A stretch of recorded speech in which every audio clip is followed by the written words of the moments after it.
નમસ્કાર મિત્રો, હું છું ગૌરાંગ વાસિયા. ટીસીટી રિહેબ સેન્ટરની ટ્રીટમેન્ટ વિશે તમને માહિતી આપું એ પહેલાં ટૂંકમાં મારો પરિચય આપીશ. હું પોતે મારા જીવનના 18થી 20 વર્ષ સુધી મેં આ દારૂના વ્યસન પાછળ મેં ગુમાવ્યા છે મારા જીવનના. છેલ્લે 2013માં મારી પોતાની પરિસ્થિતિ એટલી બધી ખરાબ થઈ ગયેલી હતી કે ડૉક્ટરે બી હું 3 કે 4 મહિના જીવી શકું એમ કીધેલું હતું.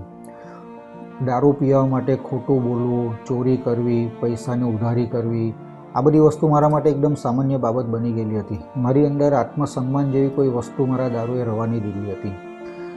અંતે મને એક રિહેબ સેન્ટરનો મેસેજ મળ્યો અને મને મુંબઈ ખાતે રિહેબ સેન્ટરમાં ટ્રીટમેન્ટ માટે એડમિટ કરવામાં આવ્યો.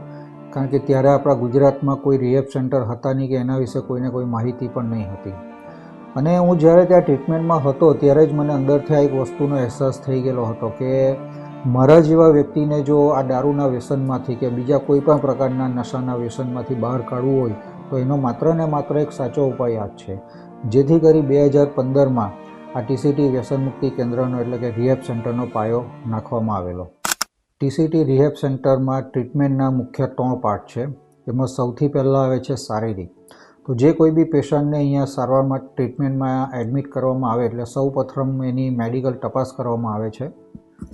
એના રિપોર્ટ અનુસાર અહીંયા આવ્યા પછી જે એનો નસો એકદમ બંધ થઈ જતો હોય છે, જેના કારણે જે શારીરિક તકલીફો ઊભી થતી હોય, જેમ કે નોર્મલી પીવાવાળા વ્યક્તિને દારૂ ન મારવાના કારણે હાથ પગ ધ્રુજવા, શરીર ધ્રુજતું હોય છે, રાત્રે ઊંઘ નહીં આવતી હોય, ચીચીડિયાપણું આવી જતું હોય છે, ગભરામણ થતી હોય છે, આવા બધા સિમ્ટમ્સ આવતા હોય છે. તો એને મેડિકલ ભાષામાં એને બોડી ડિટોક્સ કરવાની ટ્રીટમેન્ટ કહેવામાં આવે છે. એટલે સૌ પ્રથમ એની બોડી ડિટોક્સ કરવાની આખી ટ્રીટમેન્ટ એ જે અમારા ડૉક્ટર હોય એ ડૉક્ટરની અંડરમાં આખી ટ્રીટમેન્ટ કરવામાં આવે છે.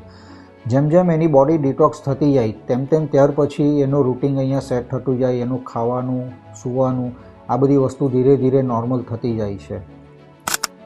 શારીરિક પરિસ્થિતિ સુધર્યા બાદ બીજો સ્ટેપ આવે છે માનસિક સુધારનો. એટલે કે અમારી માનસિક સારવારની જે મેઇન ટ્રીટમેન્ટ છે એની શરૂઆત થાય છે. આમાં મુખ્ય group counselling, individual counselling, group therapy, anger management session, yoga, આવી અલગ અલગ થેરાપીના માધ્યમથી ટ્રીટમેન્ટ કરવામાં આવે છે. કોઈ બી પેશન્ટ માનસિક રીતે બીમાર હોય છે નશાના કારણે, જેમ કે એનું જે માનસિક આકર્ષણ જે હોય છે એના નશા પ્રત્યે એ સૌ પ્રથમ તૂટવું બહુ જરૂરી હોય છે. નોર્મલી જે વ્યક્તિ એડિક્ટ બની ગયેલો હોય, જે એનું માનસિકતા કેવી હોય છે કે કોઈ પણ એના જીવનનો સારો સમય હોય તો એને નશાનો સહારો લેવો પડતો હોય, કોઈ ખરાબ સમય આવ્યો હોય, કોઈ ટેન્શન આવ્યું હોય તો આવી પરિસ્થિતિમાં પણ એ નશાનો સહારો લેતો હોય. કહેવાનો મતલબ કે એના જીવનનું જે કેન્દ્રબિંદુ હોય, સેન્ટર પોઈન્ટ, એ એનો નશો બની ગયો હોય છે. નશો કરવા માટે કોઈ પણ એક બહાનું એનું મગજ ખાલી કાયમનું શોધતું રહે છે. તો જ્યાં સુધી એનામાં જે માનસિક સુધાર લાવવાની જરૂર છે, એનું નશા પ્રત્યેનું જે માનસિક આકર્ષણ બની ગયું છે, જ્યાં સુધી એ તૂટશે નહીં, એ માનસિક સુધાર એની અંદર આવશે નહીં, તો ત્યાં સુધી એનું નશો છોડવું શક્ય બનવાનું નથી. આ બધી વસ્તુ માટે અમારી ગ્રુપ કાઉન્સલિંગના સેશનો, ઇન્ડિવિજ્યુઅલ કાઉન્સલિંગ, યોગા, આ બધી પદ્ધતિથી ધીરે ધીરે એની અંદર માનસિક સુધાર લાવવાનું કામ થાય છે. ત્યાર પછી નેક્સ્ટ સ્ટેપ આવે છે આધ્યાત્મિક. આધ્યાત્મિકતાનું તમે કદાચ કોઈક જગ્યાએ સાંભળ્યું હશે, કદાચ તમને ખબર બી નહીં હશે કે નશો કરનાર વ્યક્તિ આધ્યાત્મિક રીતે પણ બીમાર હોય છે. કેમ? કારણ કે પહેલાં તો એક રિહેબ સેન્ટર એવી જગ્યા છે કે જ્યાં આગળ પેશન્ટને ફેમિલીના કન્સર્નથી એડમિટ કરવું પડતું હોય છે મોટે ભાગના. કેમ? કારણ કે આ એક એવી બીમારી છે ને કે જેમાં બીમાર વ્યક્તિ પોતે એ વસ્તુ સ્વીકારવા તૈયાર નથી થતો કે હું પોતે બીમાર છું, કે હું વ્યસની છું, જેના કારણે ફેમિલીના કન્સર્નથી આ વસ્તુ કરવામાં આવે છે. હવે નશાના કારણે એનું વાણી, વર્તન, વ્યવહાર જે હોય છે એટલી હદ સુધીનું બગડી ગયું હોય છે કે જે પરિવારમાં, જે સમાજમાં આપણે રહીએ છીએ એમાં આ બધી વસ્તુ સ્વીકાર્ય હોતી નથી. એ સમાજની જે મુખ્ય ધારા કહેવાય એ ધારા પરથી એ હટી ગયેલા હોય છે. તો આના માટે અમારે ત્યાં રેગ્યુલર પ્રાર્થના, મેડિટેશન જેવી થેરાપી કરવામાં આવે છે કે જેનાથી એની અંદર થોડી સ્થિરતા આપણે લાવી શકીએ છીએ, કે જેનું મગજ થોડુંક સ્થિર થાય છે અને એનું જે વાણી, વર્તન, વ્યવહાર હોય છે એની અંદર સુધાર આવે છે. એનો જે એટીટ્યૂડ હોય છે એ બધા એ વસ્તુ ગ્રેટિટ્યૂડમાં પરિવર્તિત થાય છે અને એની અંદર ધીરે ધીરે ત્યાર પછી વિનમ્રતા આવવાની શરૂઆત થાય છે. એટલે ખાલી શારીરિક અને માનસિક સુધાર આવવાથી કોઈ વ્યક્તિ સુધરી ગયો એવું વિચારવું તદ્દન ખોટું છે. આ વ્યક્તિને ખરેખર આધ્યાત્મિક રીતે એની અંદર જાગૃતિ લાવવી પણ એટલી જ જરૂરી છે. કારણ કે નશો કરનાર વ્યક્તિ ખોટું બોલવું, લડાઈ ઝઘડા કરવું, પોતાની જવાબદારીઓથી ભાગવું, આ બધા લક્ષણો એની અંદર સામાન્ય હોય છે, જે ફરી પાછા એની અંદર આ બધી વસ્તુનો સુધાર કરવો અત્યંત જરૂરી છે. તો જ આ વસ્તુ શક્ય બનવાની છે. તેમજ ટીસીટી રિહેબ સેન્ટરમાં અમે આધુનિક સુવિધાઓ સાથે, આધુનિક પદ્ધતિ સાથે કામ કરીએ છીએ.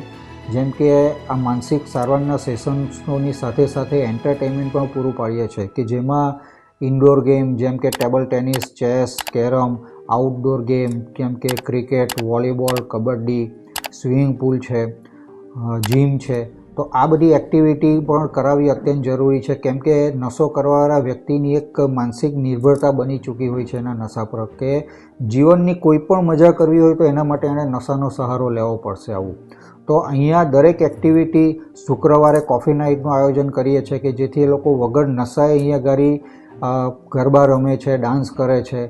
તો આ એક અંદરથી એ લોકોને એક એવો અનુભૂતિ થાય છે કે આજે વગર નશાએ બી અમે અમારા જીવનની આ બધી મજાક કરી શકીએ છીએ. અને આ વસ્તુનો અહેસાસ એ લોકોને કરાવવો અત્યંત જરૂરી છે, જેના માટે આ દરેક પ્રકારનું એન્ટરટેનમેન્ટની સગવડ પણ અમે એ ઘરે રાખી છે. તેમજ એક ખૂબ જ અગત્યની વસ્તુ કે જમવા બાબતે પણ અમે કોઈ પણ કોમ્પ્રોમાઇઝ નથી કરતા, કે બહારના કોઈ વ્યક્તિ પર કે કોઈ અલગ જગ્યા પર વિશ્વાસ નહીં કરતા. અમે જમવા માટે પોતાનું અમારા ઘરનું ડાઇનિંગ હોલ છે, તો જ્યાંથી જ અહીંયા ગાડી જમવાનું આવે છે. જમવામાં દિવસ દરમિયાન અમે સવારે પહેલાં 7 વાગે ચા, ત્યાર પછી 10 વાગે પાકો નાસ્તો, બપોરે 1 વાગે બપોરનું જમવાનું, તેમજ રાત્રે સાંજે 4 વાગે ચા નાસ્તો અને રાતે 8 વાગે રાતનું જમવાનું આપીએ છીએ. સવારના નાસ્તામાં બટાકા પૌવા, સેવ, ઉસળ એ રીતની અલગ અલગ વાનગીઓ હોય છે. બપોરે જમવામાં દાળ ભાત, શાક, રોટલી, કઢી ભાત, ખીચડી કઢી એ રીતે અલગ અલગ હોય છે. સ્વીટ, પાપડ, કચુંબર. ત્યાર પછી સાંજે 4 વાગે ચા સાથે સૂકો નાસ્તો મળે છે. ત્યારબાદ રાતે 8 વાગ્યાનું જે જમવાનું હોય છે એમાં કઠોળ, પંજાબી, કાઠિયાવાડી એ રીતે દર અઠવાડિયે મેનુ બદલાતા હોય છે. અમારે ત્યાં ખાસ એની કાળજી લેવામાં આવે છે કે નોર્મલી અહીંયા પીવાવાળા વ્યક્તિ જ્યારે નવા અહીંયા દાખલ થાય છે ત્યારે એમનાથી પૂરતો ખોરાક લેવાતો નહીં હોય. ત્યારબાદ એમનું બોડી ડિટોક્સ થયા પછી એમનો ખોરાકની જે ક્ષમતા હોય છે એકદમ વધે છે, જેથી સ્ટાર્ટિંગમાં માંડ એક રોટલી લોકો ખાઈ શકતા હોય છે, જે ટાઈમની સાથે ત્યાર પછી 6, 7 રોટલી ખાતા થઈ જાય છે. અને અહીંયા જમવાનું પણ અનલિમિટ આપવામાં આવે છે, કે જેને જેટલું બી જમવું હોય એટલું જમી શકે છે. અને જમવાની જે ક્વોલિટી હોય એના પર બી પૂરેપૂરું ધ્યાન આપવામાં આવે છે. ટીસીટી રિહેબ સેન્ટરની ટ્રીટમેન્ટનો ટોટલ 4 મહિનાનો સમય હોય છે, કે જે દરમિયાન પહેલાં 3 મહિના કોઈ બી પેશન્ટના પરિવારને મળવાનું કે વાત કરવાનું એલાઉડ હોતું નથી. એના ઓપ્શનમાં અમે અહીંના સીસીટીવી કેમેરાનો એક્સેસ પ્રોવાઈડ કરીએ છીએ, કે ભલે તમે મળી નહીં શકો પણ તમે તમારા વ્યક્તિને 24 કલાક લાઈવ ઘરે બેઠા લાઈવ જોઈ શકો છો.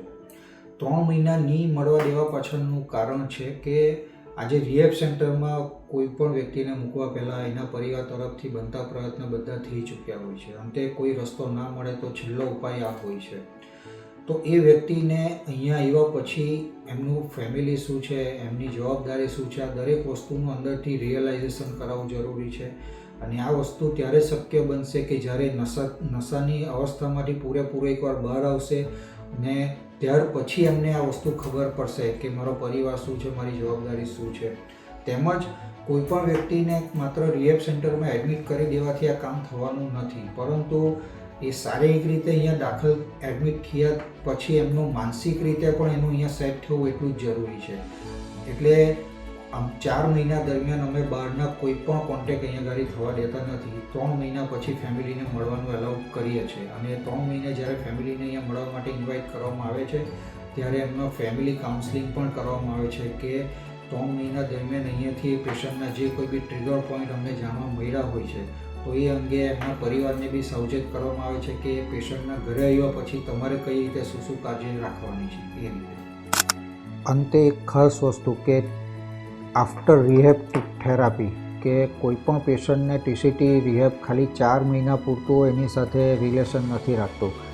કોઈપણ વ્યક્તિની અસલી શરૂઆત તો અહીંયાથી બહાર નીકળ્યા પછી સ્ટાર્ટ થવાની છે. તો રિહેબમાંથી બહાર નીકળ્યા પછી એને જે પ્લેટફોર્મ મળવું જોઈએ જે મોરલ સપોર્ટ એને જરૂરી હોય છે એ પણ અહીંયા ટીસીટીમાંથી મળી રહે છે. જેમ કે દર રવિવારે અહીંયા અમારો એક સેમિનાર હોય છે, તો જેટલા બી પેશન્ટો અમારા અહીંયાથી ટ્રીટમેન્ટ લઈને બહાર જાય છે એ લોકોને દર રવિવારે અમે સેમિનાર ભરવા માટે અહીં બોલાવીએ છીએ.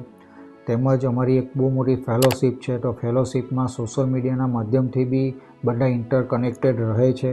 એટલે ભવિષ્યમાં કોઈ પણ તકલીફ હોય કે કંઈ પણ હોય તો જે કોઈ બી મદદની જરૂર હોય છે તો ટીસીટી એને પૂરું પાડે છે.